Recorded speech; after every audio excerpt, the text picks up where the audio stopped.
बड़ा लक्ष्य आपकी महानता का मार्ग दिखाता है। आप सुन रहे हैं द वन थिंग की ऑडियो बुक समरी, जिसे लिखा है गैरी केलर और जे पैटरसन ने।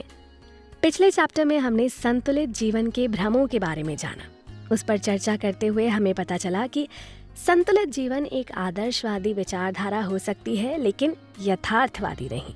इसके बदले हमें काउंटर बैलेंस यानी प्रति संतुलित जीवन जीना चाहिए। अगर देखा जाए तो महान काम करने वाले एक प्रति संतुलित जीवन ही जीते हैं, जिसमें वो अपने सबसे महत्वपूर्ण काम को पहली प्राथमिकता देते हैं। तो इसी कड़ी में हम इस किताब के इस अध्याय में जानेंगे कि अगला झूठ क्या है। हमें बड़े सपने नहीं देखने चाहिए या हमें बड़ा नहीं सोचना चाहिए। The big bad wolf, big bad John से लेकर लोक कथाओं और गीतों में हम सुनते आए हैं कि बड़ा और बुरा इनका बहुत ही घनिष्ठ संबंध होता है, लेकिन ऐसा नहीं है। बड़ा बुरा हो सकता है और बुरा बड़ा साबित हो सकता है। अगर देखा जाए तो उनका एक दूसरे से कोई संबंध नहीं है। हमें सिखाया गया है कि बड़े काम करने के लिए आपको बड़ी कीमत चुकानी पड़ती है। सपने उतने ही बड़े देखो जिनको पूरा कर सको। फिर हम वो काम चुनते हैं जिसे करने में आसानी होती है। जब हम बड़े को बुरे से जोड़ देते हैं तो हमारी मानसिकता संकुचित हो जाती है। इसकी वजह से हम जहाँ होते हैं वहीं बने रहने में बुद्धिमानी समझते हैं। अगर आप बड़े लक्ष्यों और बड़े परिणाम के साथ कुछ लोगों को एक कमरे में छोड़ दें तो कई तो उसे छोड़कर भाग खड़े होंगे। बड़े अवसर छोटे अवसरों से अच्छे होते हैं, लेकिन छोटी प्रॉब्लम बड़ी से अच्छी होती है। रॉबर्ट ब्रॉल्ट लिखते हैं कि हमारे रास्ते में आने वाली बाधाएं हमें हमारे लक्ष्य से भटकाती नहीं, बल्कि इसके विपरीत छोटे छोटे लक्ष्यों की ओर जाता हुआ साफ सुथरा रास्ता ही मुश्किल खड़ी करता है। पता नहीं कितने शोध सिर्फ इसलिए रोक दिए गए क्योंकि मनुष्य पानी में सांस नहीं ले सकता, हवा में उड़ नहीं सकता, अंतरिक्ष में नहीं जा सकता। लेकिन इसके बाद भी विज्ञान ने बड़ी चीज़ों के बारे में सोचा, फिर उन पर शोध किया। हमने जो भी विकास किया उसमें विज्ञान का बहुत ही महत्वपूर्ण योगदान है।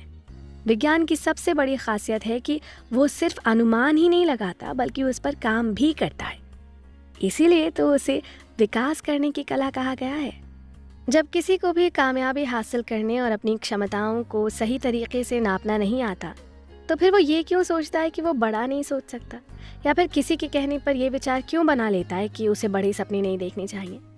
हमें से कोई भी अपनी सीमा और क्षमताओं की सही से पहचान नहीं कर सकता, लेकिन बड़े सपने ज़रूर देख सकता है और उन्हें हासिल भी कर सकता है।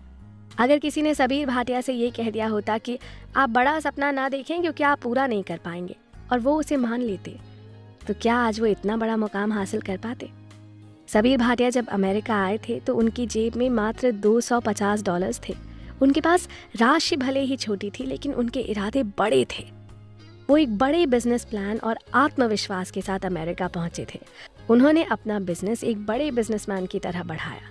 उन्होंने हॉटमेल बनाया। माइक्रोसॉफ्ट इसके तेजी से विकास का गवाह है। बाद में माइक्रोसॉफ्ट ने उसे $400 मिलियन में खरीद लिया था। सबीर के गाइड रहे फारूक हरजानी उनके बारे में बताते हैं कि मैं जितने भी बिजनेसमैन से मिला, उनमें सबीर बिल्कुल अलग थे। उनके सपने बड़े थे और उनमें उन सपनों को पाने की ललक थी। उनकी सोच बड़ी थी। उनका मानना था कि वो जिस कंपनी को खड़ी करने जा रहे हैं उसकी कीमत लाखों डॉलर्स होगी। उन्होंने वो कर दिखाया जो सोचने में असंभव जैसा लगता है। 2011 में हॉटमेल को विश्व की सबसे कामयाब वेब मेल सर्विसेज में शामिल किया गया, जिसमें एक्टिव यूजर्स 360 मिलियन से भी ज़्यादा थे। अगर आप इस बात पर गौर करेंगे तो पाएंगे कि हर इंसान के पास बराबर समय होता है। जैसे दिन में 24 घंटे रतन टाटा के पास भी होते हैं और एक साधारण इंसान के पास भी, है ना? लेकिन आप क्या हासिल करते हैं ये सिर्फ और सिर्फ आपकी सोच पर निर्भर करता है। आपकी सोच ही आपकी उपलब्धियों को निर्धारित करती है और आपके भविष्य की सफलता के लिए एक ज़मीन भी तैयार करती है। इसलिए आप जितना हो सके बड़ा सोचें। आज आप जहाँ हैं वो कल आपको मजबूती देगा या फिर आपके मार्ग को बाधित करेगा।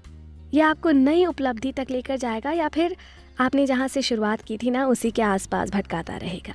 इसलिए आप बड़ा लक्ष्य बनाएं, क्योंकि बड़ा लक्ष्य आपको आपके आज और कल को बनाने का मौका देता है।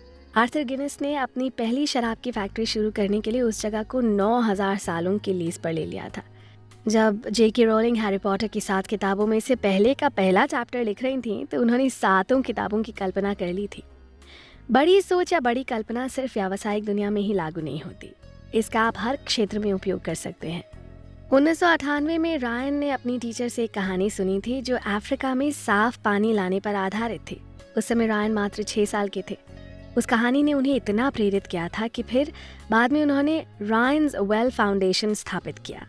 आज उनका फाउंडेशन 16 देशों में करीब 7,50,000 लोगों तक स्वच्छ पानी पहुंचाने की व्यवस्था करता है।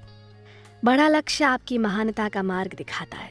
बड़ी जिंदगी को जीना स्वीकार करें। आप हमेशा ऊंचाइयों को छूते चले जाएंगे, लेकिन याद रखें, शिखर तक पहुंचने का विजन आपको बड़ी सोच से ही मिलता है। इसी के साथ आइए चलते हैं अपने अगले चैप्टर की ओर।